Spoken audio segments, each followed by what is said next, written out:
Vous écoutez Radio Lomé, il est 12h30.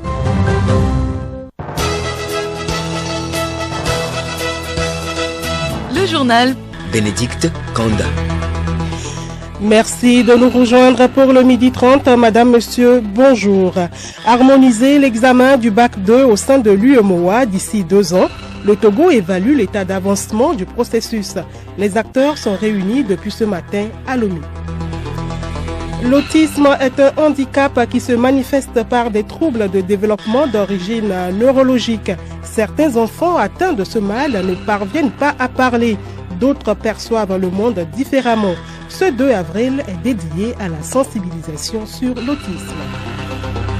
La page économique de cette édition nous explique la notion de caution lorsque l'on veut contracter un prêt auprès d'une banque. Sport, football, les éperviers des moins de 17 ans seront bientôt fixés sur leur sort en CAN U17.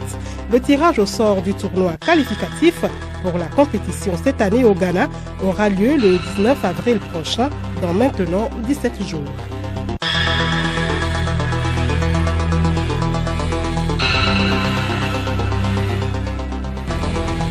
radiolomé.tg. C'était là le sommaire, voici le journal. Organiser le bac 2 à la même date sur les mêmes épreuves au sein de l'UEMOA, le processus réunit les différentes parties prenantes nationales à Lomé. Elles évaluent l'état d'avancement de l'initiative au Togo. Juliette Kamdé.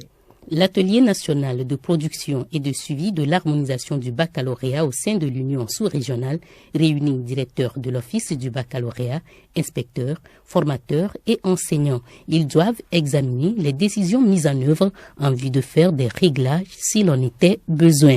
Professeur Gang Milimp, directeur général de l'Office du baccalauréat.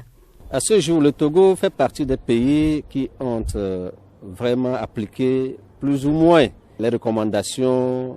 Le Togo a mis en place le comité scientifique national, a désigné déjà ses 2 membres devant représenter le pays au comité scientifique régional. Le Togo a déjà fait plus de 5 formations des formateurs dans les perspectives pour l'année 2025. Nous entrevoyons l'organisation du baccalauréat blanc à l'étape togolaise. Ce bac régional togolais va donner une augure pour le bac régional à l'échelle UMOA, toujours en 2005. Le baccalauréat harmonisé à terme, c'est 2026. L'harmonisation du baccalauréat évite les inscriptions multiples d'un candidat et présente des avantages, selon professeur Iou Ouateba, ministre de l'Enseignement supérieur et de la Recherche. Nous nous battons aujourd'hui pour que les diplômes du baccalauréat soient reconnus au niveau de notre espace, mais en même temps que ces diplômes aient une meilleure reconnaissance au niveau africain et mondial. Mais après le bac, qu'est-ce qu'on devient? Ça va être certainement, après cet exercice réussi, le prochain challenge sur lequel nous devons tous travailler. Nous ferons de notre mieux pour que nous puissions être au rendez-vous de l'histoire, au rendez-vous de notre ambition commune au niveau de l'espace, pour que le baccalauréat ait plus de force, le baccalauréat soit harmonisé et que les enfants, nos jeunes enfants, nos frères et nos fils et filles qui seront donc les récipiendaires puissent valablement conquérir le monde à travers ce précieux sésame qui sera de qualité. La directive qui établit le cadre pour l'organisation du baccalauréat sous-régional engage les États à opérationnaliser et à mettre en œuvre les mesures transitoires. Merci à vous Juliette Kamdé. Ils ne parlent pas depuis leur naissance et ils n'arrivent pas à regarder les gens de face. Ce sont là quelques signes de l'autisme. Ce 2 avril, c'est la journée mondiale de sensibilisation. L'autisme apparaît dès la petite enfance. Il évolue tout au long de la vie. Plus d'infos sur ce handicap avec Monique Odoudou et Nabara Nafaranoudar. L'autisme est un trouble de comportement qui touche un enfant sur 100. Les premiers signes sont perceptibles avant l'âge de 3 ans et évoluent tout au long de la vie. Certains autistes ne parviennent jamais à parler. Les personnes autistes perçoivent ainsi le monde d'une façon différente par rapport à une personne normale. Les autistes ont du mal à communiquer avec leur entourage. Ces difficultés se manifestent différemment selon les individus. D'autres personnes atteintes de ce handicap se révèlent être des génies dans des domaines précis comme l'informatique et les mathématiques.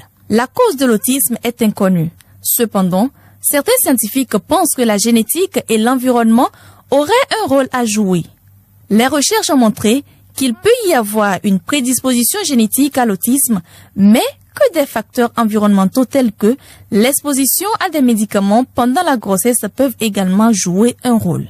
Le mal est peu connu au Togo et pire, les enfants diagnostiqués pour ce handicap sont la plupart du temps marginalisés et victimes des préjugés. Il faut néanmoins identifier et diagnostiquer ces symptômes pour mieux comprendre le soutien supplémentaire dont l'autiste a besoin. Nabarana Faranoudar et tous les enfants ont besoin de lire, même ceux atteints d'autisme. La lecture les apaise. Aujourd'hui, 2 avril, c'est également la journée internationale du livre pour enfants. Il en existe qui sont à leur portée, comme des livres de contes et d'histoires. Angèle Ontondi nous dévoile l'objectif de cette journée. Donner le goût de lecture aux enfants, combattre l'analphabétisme et favoriser l'accessibilité des livres au plus grand nombre, c'est l'objectif de cette journée qui fait la promotion des livres pour enfants. Elle donne l'occasion d'organiser des événements, des rencontres entre enfants, auteurs et illustrateurs.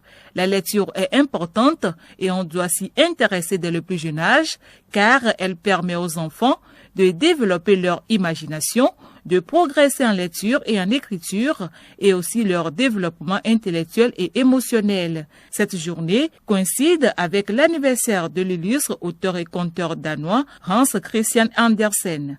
Rappelons-nous alors de cette date qui est une invitation à plonger dans l'univers fantastique de la lecture enfantine.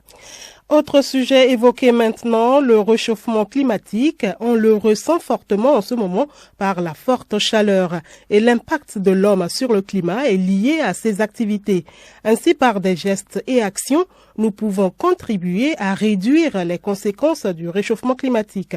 Les experts parlent de l'atténuation et de l'adaptation. Sylvain Akati, responsable de l'ONG AGEDI, Action des jeunes pour le développement intégral. Aujourd'hui, il faut beaucoup planter les arbres. Il faut aller à la foresterie, l'agroécologie, aller à la mobilité verte.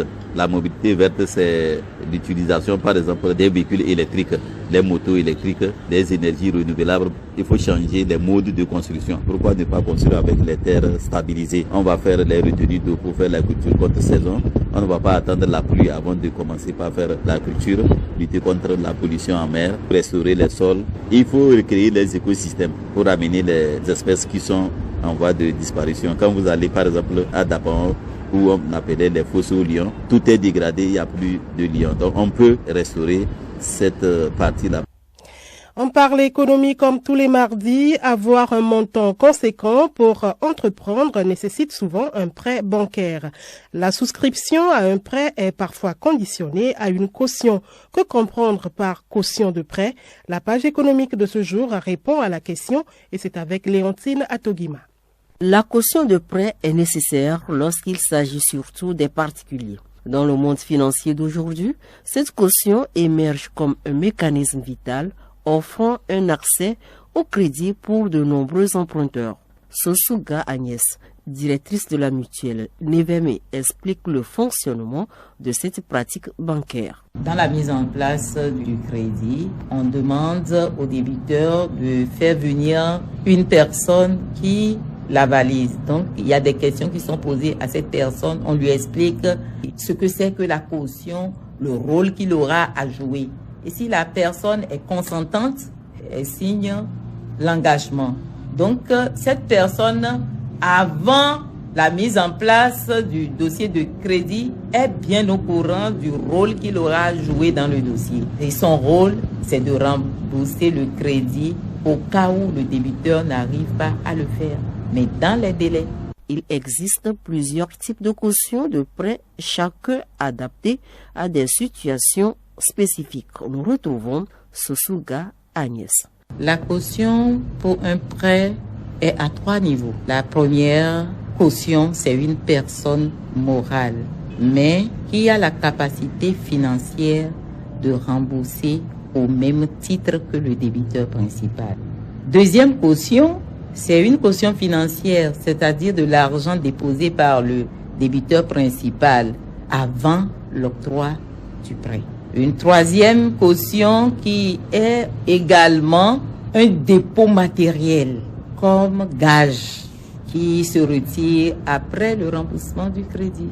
Pour avoir accès à un prêt bancaire pour démarrer une activité ou la faire progresser, cette garantie est nécessaire et offre un avantage aux emprunteurs. La caution, elle est très importante dans le fonctionnement d'un crédit. Une personne qui a une bonne moralité, a une activité génératrice de revenus ou un projet qui porte, si cette personne demande un crédit auprès d'une institution financière, on fait foi à son activité, que l'activité sera rentable, l'activité peut payer le crédit demandé. Mais il faut cette caution en cas où le projet ne réussit pas ou qu'on a des difficultés face au débiteur principal.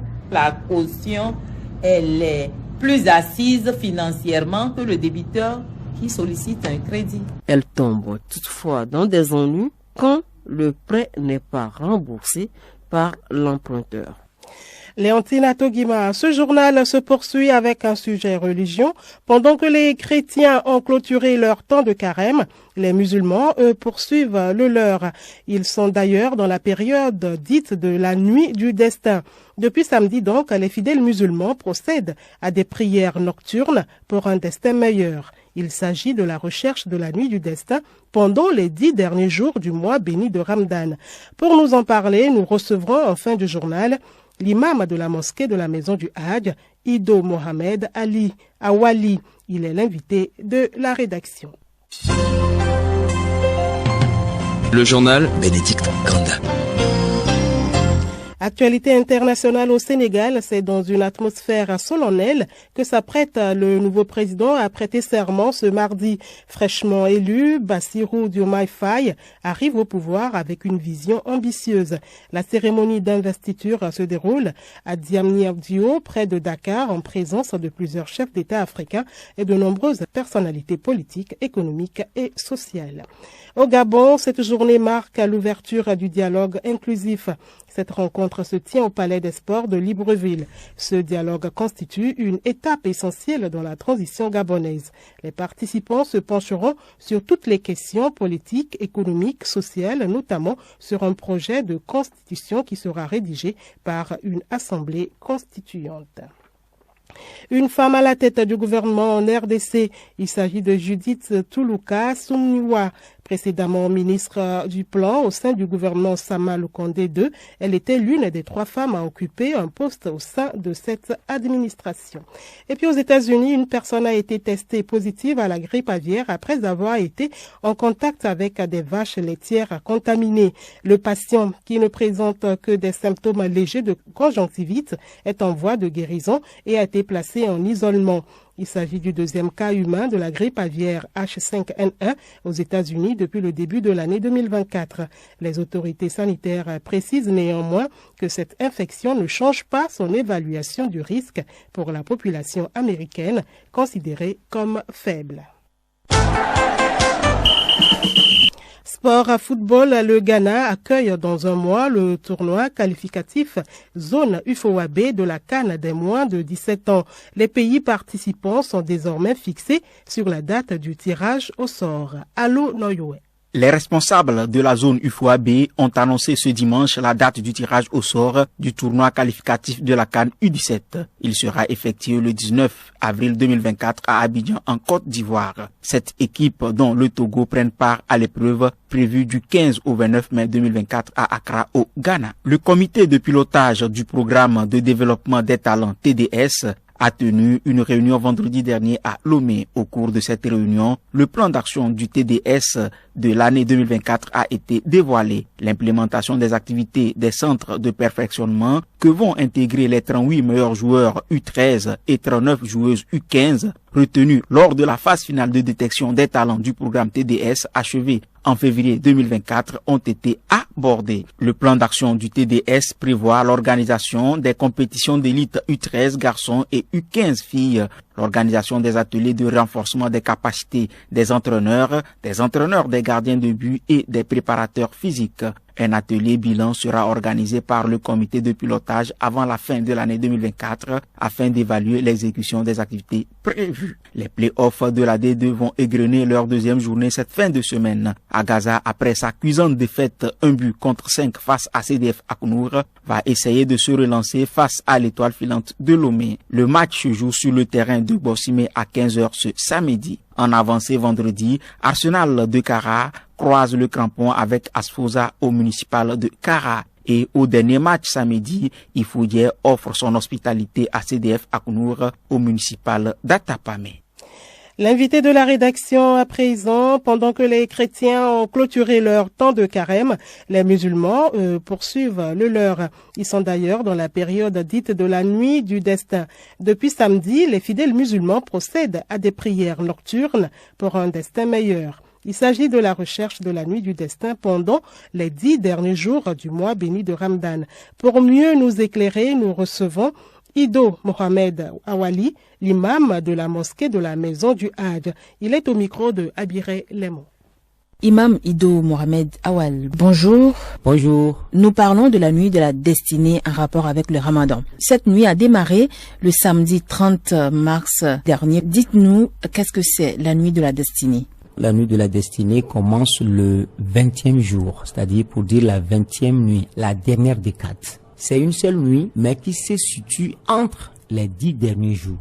Alors, imam, dites-nous, qu'est-ce qui est fait concrètement au cours de cette nuit? Dans la nuit de la destinée, c'est toute adoration qu'on fait. Il y a des prières surrogatoires que nous faisons, parce que le prophète de l'islam, sallallahu alayhi wa sallam, a été clair en nous disant: celui qui prie dans la nuit de la destinée avec foi, en espérant une récompense auprès d'Allah, Allah lui pardonne tout ce qu'il a avancé comme péché. De faire la prière, de lire le Coran, de faire des dhikr, des évocations. Parce qu'il y a invocation et évocation. Évoquer Allah, c'est mentionner ses attributs. Voilà les 4 choses qu'il faut vraiment faire au cours de cette nuit-là. Ce sont des prières facultatives. Et donc, ce sont des prières qui ne sont pas forcément individuelles ou forcément collectives ou forcément dans la mosquée. 1 heure de temps, 30 minutes, 15 minutes, 1 heure, 2 heures, 3 heures. Dieu respecte la situation de tout le monde. Et quel sens revêt la nuit de la destinée? Le sens de la nuit de la destinée, c'est une nuit qui est meilleure que 1000 mois, comme Allah le dit dans le Saint-Coran, dans la sourate appelée la nuit de la destinée, sourate Al-Qadr.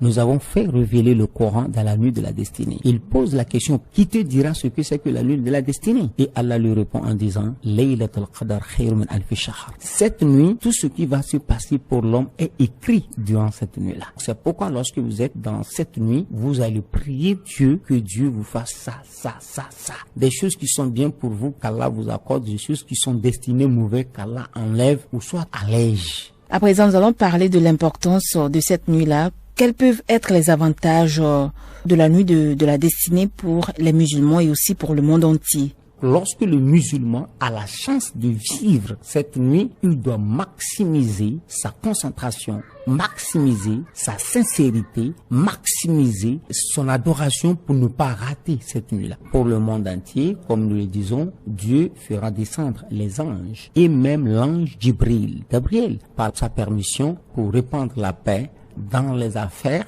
Et je pense que pour tout le monde aujourd'hui, ce qui est plus cher pour chaque dirigeant, c'est la paix. Cette nuit, pendant combien de temps dure-t-elle? C'est une seule nuit, mais qui se situe entre les 10 derniers jours. Cette nuit de la destinée peut commencer tout juste après la prière de Ishaï, à partir de 20h, 21h, en allant jusqu'à l'aube. C'est à vous maintenant de programmer, mais sachez que la meilleure nuit, elle est vers la fin. Imam Ido Mohamed Awal, merci d'avoir répondu à nos questions. Merci.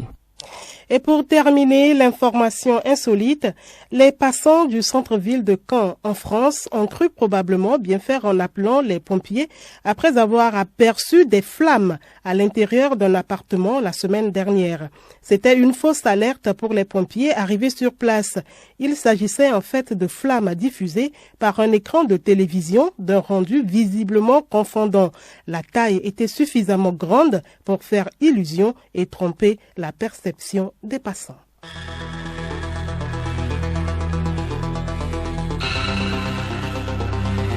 Madame, Monsieur, voilà, ce journal s'achève ainsi. Merci de l'aimable attention. Le rappel de l'essentiel en titre. Harmoniser l'examen du bac 2 au sein de l'UEMOA d'ici 2 ans. Le Togo évalue l'état d'avancement du processus. Les acteurs sont réunis depuis ce matin à Lomé. L'autisme est un handicap qui se manifeste par des troubles de développement d'origine neurologique.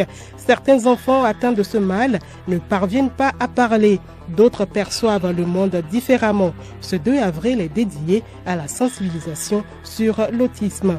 La page économique de cette édition nous a expliqué la notion de caution lorsque l'on veut contracter un prêt auprès d'une banque. Excellent après-midi sur nos antennes.